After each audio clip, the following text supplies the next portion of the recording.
Hello, everyone. Welcome to A Good Night for a Murder, a Victorian true crime podcast. This is a Good Night snack episode available exclusively for my housekeeper and butler tier patrons. Thank you so much for supporting the podcast.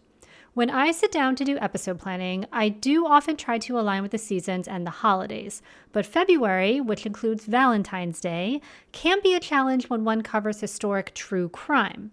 So I had to do it in my own way, which is a bit dark, but I always find there's something to learn from those stories too.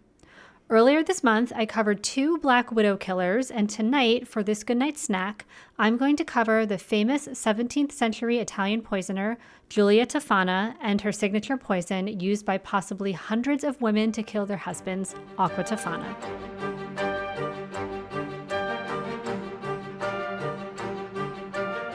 A Good Night for a Murder is a true crime podcast that does cover stories including death, violence, sexual assault, and other adult themes. Please take care while listening.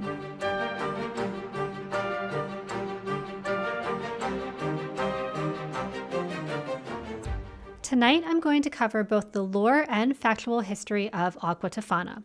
One of those is easier to come by than the other, and I think you'll pretty quickly understand what I mean.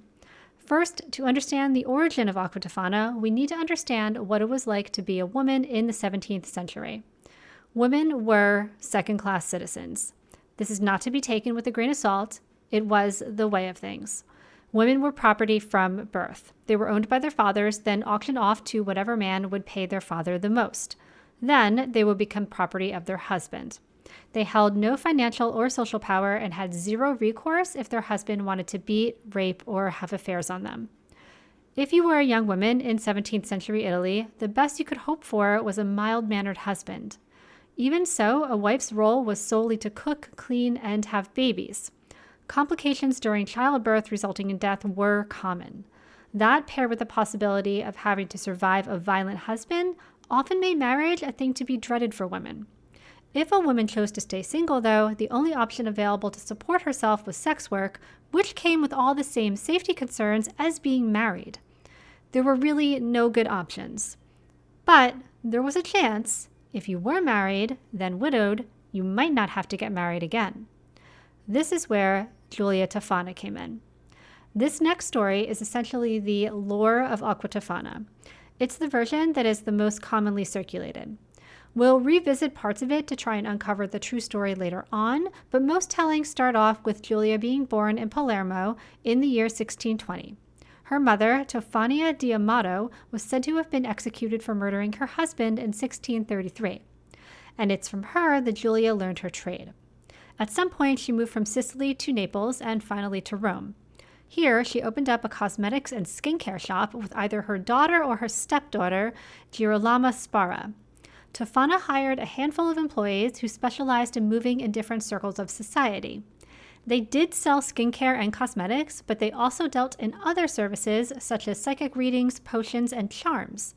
It was these types of services that revealed to Tofana and her team that, as it turns out, no matter what level of society they belonged to, many women all had the same problem. They had unhappy marriages. They'd either been forced into them or were trapped in a marriage that had soured and now had no way out. And for these clients, Tofana offered something special, but she had to be sure they would keep it a secret. First, she would offer various charms or spells, but if that didn't work and the client returned asking for something more, something stronger, well, for those clients, she could offer her Aqua Tofana. They didn't necessarily call it that, though. It was actually marketed and sold in glass bottles under the name Mana of St. Nicholas, with a picture of St. Nicholas right there on the bottle. On the surface, it claimed to be a miraculous healing oil that was sweated from the saint's bones. This was kind of a thing in cosmetics production back then. Products promising healing and youth-restoring properties relied not only on proprietary mixes of herbs and spices, but also specially procured ingredients from holy sites. The efficacy of the product was not only attributed to the right mixture of ingredients, but to the powers instilled in it from these sacred places. And I mean, most of these were scams, but I don't think I have to explain the power of good marketing, especially in this day and age.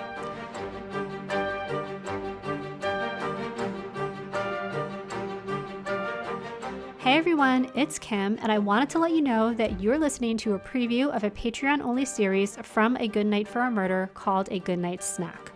Episodes are released once a month and are only available at the Housekeeper and Butler tier on Patreon. If you like the Victorian Society tips in the regular episodes, you're probably going to like these. In this series, I focus on profiling famous Victorian people, Victorian lifestyle and society roles, and more historical true crime that may not be enough to build an entire episode out of, but works for a quick Victorian true crime fix.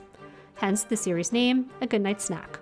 So if you're enjoying the episode, I'm going to play a little bit more for you right now, but if you want to hear the whole thing and more like it, head over to my website at agoodnightforamurder.com, where you can find the link for my Patreon and join at the Housekeeper and Butler tier. Now back to the story.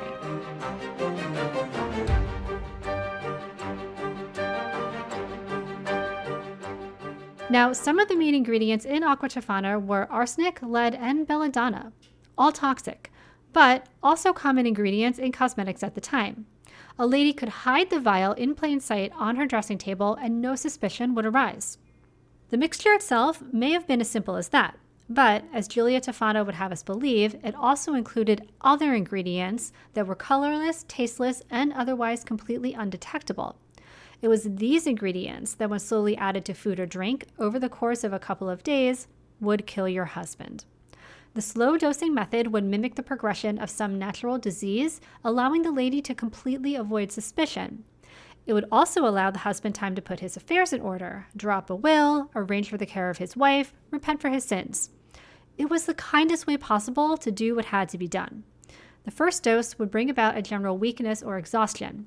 Maybe they were coming down with a cold. "Come, get in bed, I'll fix you a soup," the woman would say. The second dose would bring on stomach aches, extreme thirst, vomiting, and dysentery. A doctor may be called at this point, but the symptoms could be that of anything. Plus, doctors rarely offer cures that would work anyway. A third or fourth dose would increase the intensity of the symptoms and always lead to death. Tofana would coach her clients on how to appear the perfect grieving wife and would advise them to push for an autopsy. Once the autopsy confirmed nothing untoward, the widow could rest assured she'd evaded suspicion. Her poison was so effective, she did not take lightly who she handed it out to. Often clients needed to be referred or vouched for by a previous client, so they all knew if they went down, they were going down together. In the fall of 1850, though, one of Tofana's clients was about to serve her abusive husband a soup she prepared with the first dose of Aqua Tofana when she panicked. As soon as he was about to take his first sip, she suddenly begged him not to eat it. He questioned her relentlessly as to why and beat her until she finally confessed that yes, she'd put something in it, and it had been given to her by Julia Tofana. The enraged husband reported this to authorities, but Tofana had a lot of friends in the city who alerted her that they were coming for her, and she fled to a local church for sanctuary. Rumors started to fly, though, that she had poisoned Rome's water supply, and after such serious accusations, the church could no longer shelter her, and she was captured. Tofana admitted to being complicit in nearly 600 poisonings between 1633 and 1651. Tofana, her right-hand Spara, as well as 3 of her employees were all executed afterwards. Many from her client list were also executed or imprisoned as well, though others, due to their social stature, avoided any repercussions and got away with murder. It's a wild story, right? And even more wild, it's mostly true. The narrative I just laid out, though, is actually a polished version based on bits and pieces of historic evidence that have been repackaged to tell a story that makes sense. We actually know very little about Julia Tofana.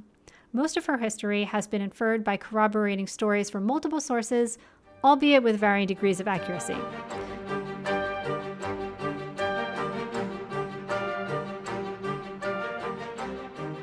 This has been a Good Night Snack episode from A Good Night for a Murder.